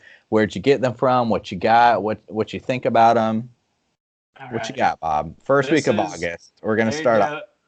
All right. Okay. I'm counting 1, 2, 3, 4, 5, 6. We starting with 6? Yeah. So got 6 here. Okay. So I got largely what I have here. A couple of these are not horror movies, but like I said, I wanted to kind of go back into Carpenter's filmography and work through some of the stuff that I hadn't seen before. So I picked up some of the releases that Scream Factory's put out there. Like I mentioned, they put out the majority of his catalog. Okay. But I already mentioned Someone's Watching Me. That was the movie he made right before Halloween. I picked that up. I also picked up Village of the Damned, Escape from New York, Memoirs of an Invisible Man, which I haven't watched that yet, but it's a Chevy Chase starring comedy where he is like the Invisible Man. I think it's more of like a comedy drama, I guess, is what I get from it. But like I said, I haven't seen it yet. Also Starman, which I believe is more of like a romance, but it's a John Carpenter joint. Okay. And it's the only movie that Carpenter has made that has been nominated for an Oscar, and it was for Jeff Bridges' performance in it. So apparently it's a pretty solid Carpenter joint if you're into that. And I also I don't remember when I got Last House on the Left. I don't remember if I talked about that last week or not. I feel like you did. Okay. I feel like you did because we were trying to pick out the horror ones then too, and I think Randy made a joke about it not being horror. So okay, so that's just 5 for this week then, and really 2 of those are not horror movies. So, but you consider whatever you want. Okay. So you said we'll keep it fair. We'll keep it fair. All So we're starting off slow, Bob. Damn. August, only 3 DVDs. We'll only count 3, I suppose. Well, If they're last all. on the. First off, they are all Blu-rays. Okay, let's. Oh, If I okay. am to school you, Yeah, school me, Bob. Is Blu-ray, is that like the bottom? Is that like the basic? You don't get anything lower than Blu-ray, right?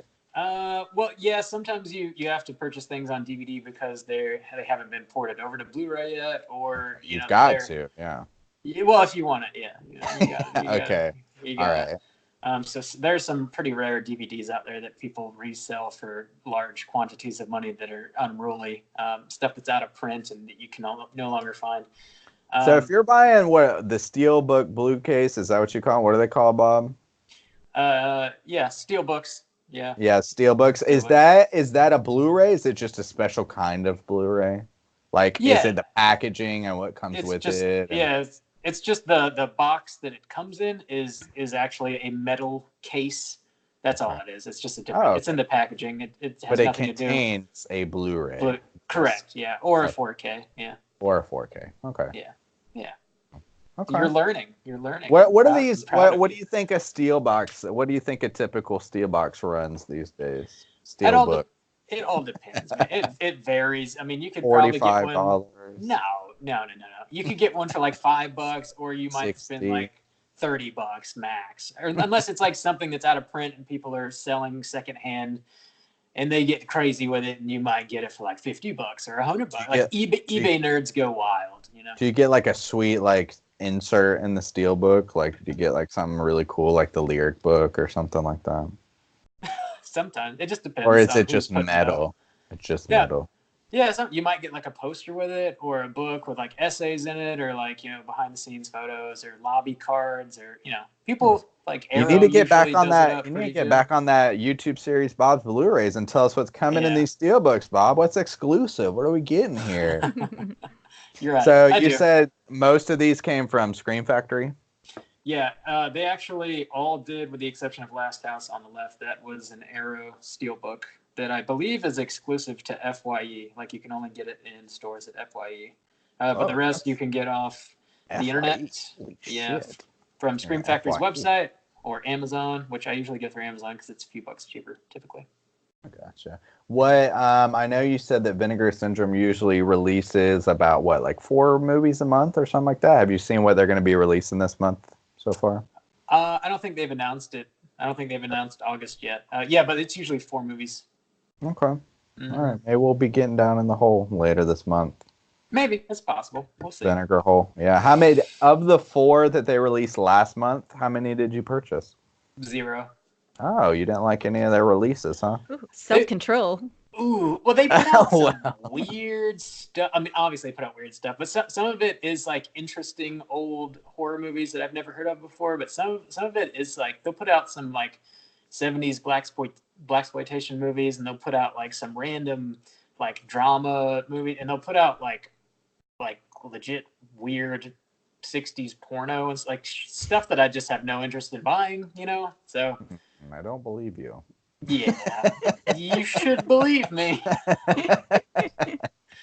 All right, so Bob's things. All right. Maybe they're losing a little favor with Bob over at Vinegar Syndrome, the old vinegar hole. You climbing out of that hole, Bob? Then again, they'll put out like this early '80s high school slasher starring Brad Pitt, where I'm like, yeah, you'll be right back in the hole. Of course, I want to see that. Yeah. So they'll pull you right back in. No, just when I thought I was out, you pull me right back in. Well, we're starting off slow, Bob. Maybe you're showing a little self-restraint. I don't know. I mean, even though it was like 6 DVDs, so I'm only counting 3. We're only 4 days. Blu-rays. I'm sorry, Bob. Yeah, Blu-ray. I'll try to speak appropriately towards your hobbies. Please do. Thank you, sir. Well, yeah, big thanks to Hydraberg again for supporting us on Patreon and picking this movie for us to talk about. We do have a voicemail from Hydraberg himself this week. If you would like to give us a call and leave us a voicemail, you can do that at 904-638-3231. But let's go ahead and listen to what Hydraberg himself has to say. Here we go.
That's straight chilling bling. I like it.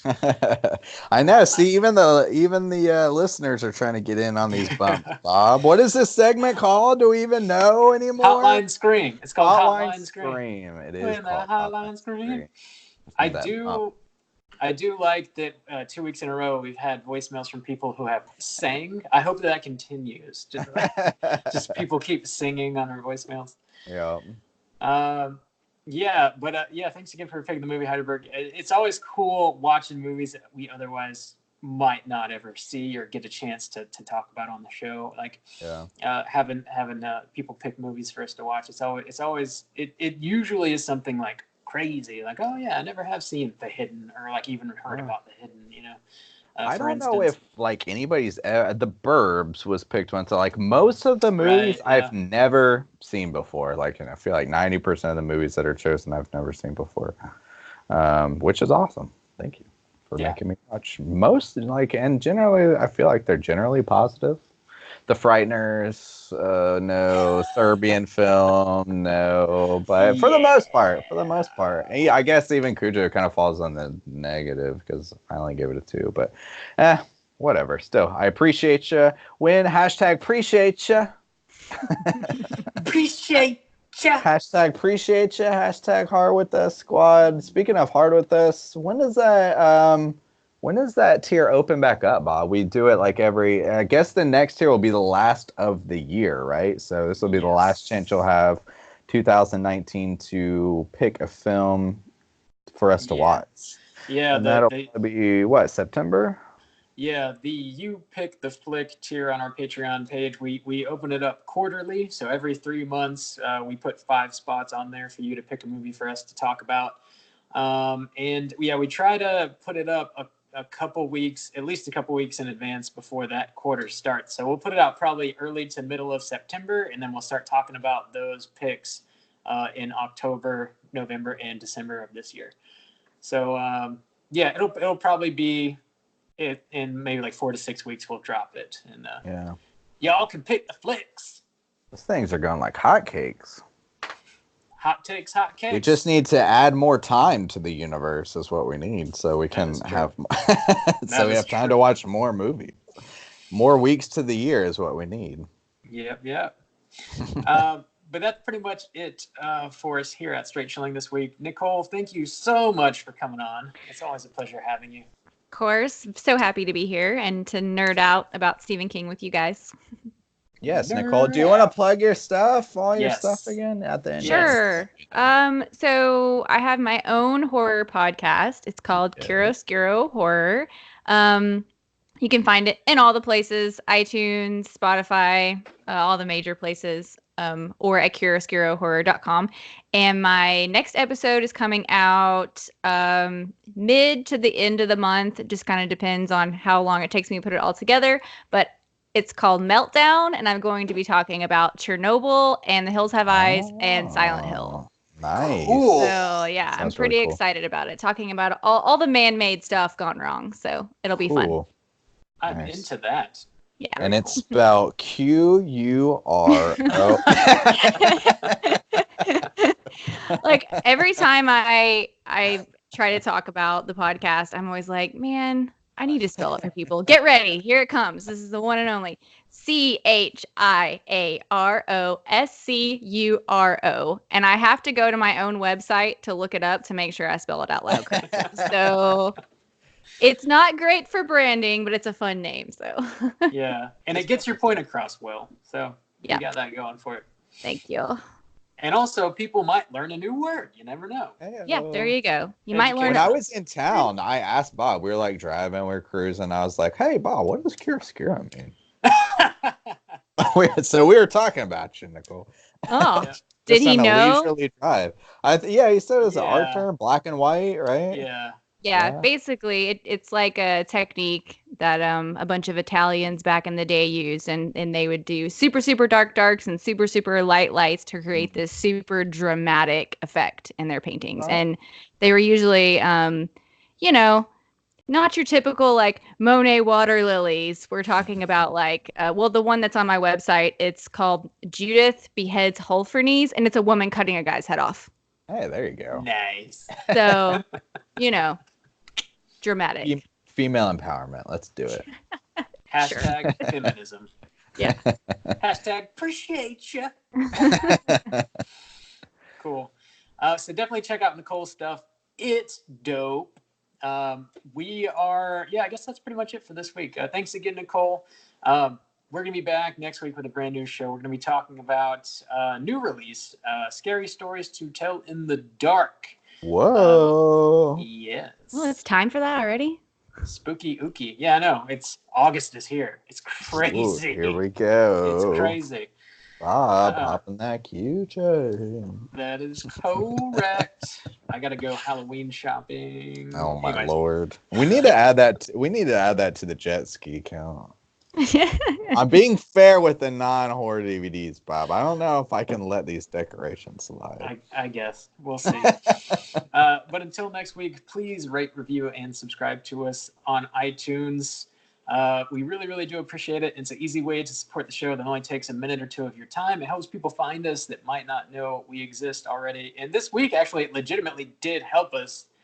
There's on Apple podcasts, there's shows that are recommended, or there's underneath certain types of podcasts, I guess. So underneath the TV film podcast, we're up there, which there's only a handful of shows. I don't really know how you go about getting on there, but we were recommended on there, which is kind of cool. We somehow stumbled into there. Yeah, we obviously don't know how. I don't know how to do that, but thanks to everybody who left us a good rating and review, because that shit really does help. Thanks. Yeah, same one to everyone. We've got a few new subscribers on YouTube and to Twitch. Appreciate all you guys subscribing, watching, participating, commenting, subscribing, liking. We really appreciate it. And speaking of YouTube, I got a new video game review coming out this week for Inside. I think this is going to be a hot take. I played this game back in April and lost my shit at the ending. So get to find out what I finally think about it. Mr. Hot Takes, Mr. Hotcakes. Mr. Hotcakes over here. You can also find us on the Twitter at str8_chilling. We're on Instagram at Straight Chilling Podcast. You can send us an email through the website, straightchillingpodcast.com. We also have a Slack channel. If you want to join us on that, just hit us up on one of our social media sites and let me know, and I'll send you a link so you can do that. We talked about the movie of the week, talk about spooky TV shows, we talk about music, we talk about news, talk about all kinds of fun stuff.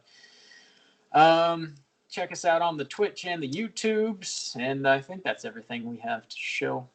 Yeah. So until next week, as always, everybody, please keep chilling.